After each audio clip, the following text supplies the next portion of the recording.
So now we talked about the four methods.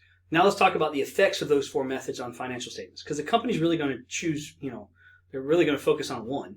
But let's talk about the effects of the financial statements when you choose one over the other.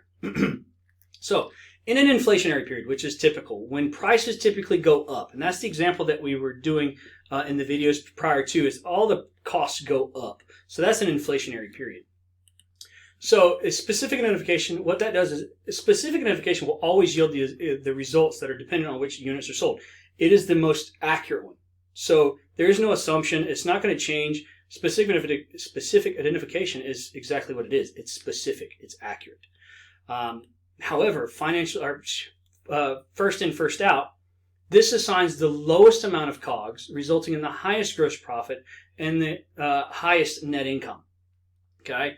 So in an inflationary period, that's what FIFO will always do. It's going to give you the lowest COGS of all the, of FIFO and LIFO and weighted average. Specific identification is again, specific. But it's always going to give you the lowest COGS, and because it has the lowest COGS, it's going to give you the highest gross profit and highest net income. Now, adversely, on the LIFO side, it's going to be more or less the exact opposite. It's going to assign the highest COGS, resulting in the lowest gross profit and the lowest net income. Why it says first in, first out, I'm not really sure. And then finally, we have weighted average. And weighted average, if you looked at the examples that we had before, it's going to yield somewhere in between LIFO and FIFO. It's usually going to be between one of those two, again, in an inflationary period. Now, I want to show you this really quickly, looking at the examples that we just did. So here's your COGS, here's your gross profit and your ending inventory for the four different methods. If you notice, FIFO under COGS is going to give you the lowest, just like it said, and then, but it's going to give you the highest gross profit and the highest ending inventory.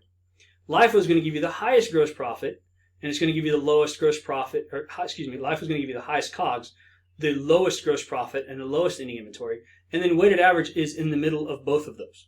Again, specific identification is just really specific. It's dependent on. It just so happens to work out this one.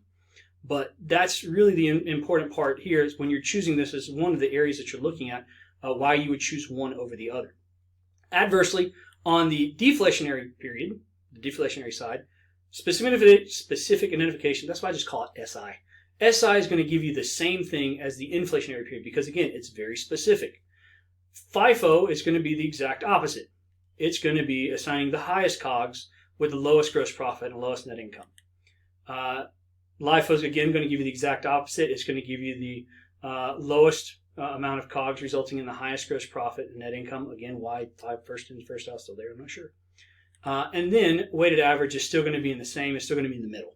So really, when you're talking about an inflationary or deflationary period, you're really looking at FIFO and LIFO really more than anything. But that's what the effects are on the financial statements. Appreciate it.